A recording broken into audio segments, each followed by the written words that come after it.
Assalamualaikum warahmatullahi wabarakatuh. Alhamdulillahirabbil alamin wabihi nasta'inu wadin. Wassalatu wassalamu ala asyrafil anbiya'i wal mursalin sayyidina wa maulana Muhammad wa ala alihi washabihi ajmain amma ba'd. Yang terhormat untuk Abi Hanif dan Umi Ida selaku pengasuh pondok pesantren Superkamil Narabani Fida dan jajaran pengurus serta dan guru dan teman-teman yang saya cintai dan saya sayangi. Perkenalkan, nama saya Almarin Hawama, saya dari kelas 11 MA Kulon Narabani Fida. Di sini saya akan menjelaskan PTM jenis saya karena ujian PTS dengan mata pelajaran sejarah Indonesia tentang tirani Jepang yang kedua. Di sini tuh menjelaskan tentang Perang Dunia kedua itu tuh turun ke Hindia Belanda, dan ada juga penjajahan Jepang, juga terjadi transformasi pemerintahan di Indonesia. Nah, Perang Dunia itu turun ke Hindia Belanda pada September 1939, itu tuh Belanda pun ikut serta. Nah, pada bulan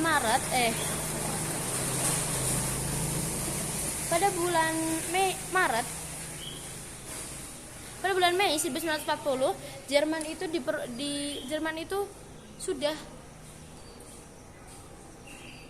oleh Inggris, dan mereka itu mengambil sumber minyak di luar Jawa yang awalnya itu karena adanya pemboikotan minyak pada tahun 1941 dari Amerika untuk Jepang. Nah, Jepang itu sudah melakukan negosiasi tetapi ditolak dan tetap dibatasi pengambilan minyaknya.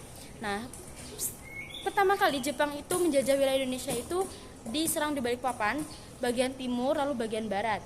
Habis itu di Palembang itu juga tidak banyak menolong. Panglima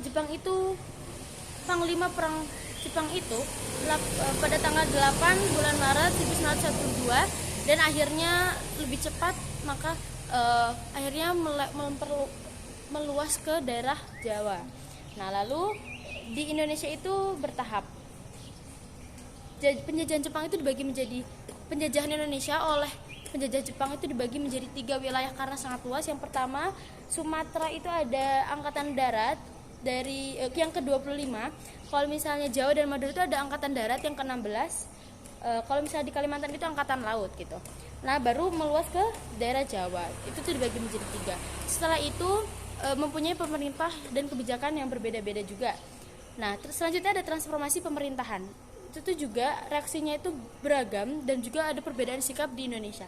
Reaksi beragamnya itu yang pertama ada juga yang bilang kalau misalnya Jepang itu karena kedatangan Jepang itu menggembirakan karena sudah berhasil mengalahkan Belanda. Ada juga yang curiga atas motif Jepang untuk datang ke Indonesia.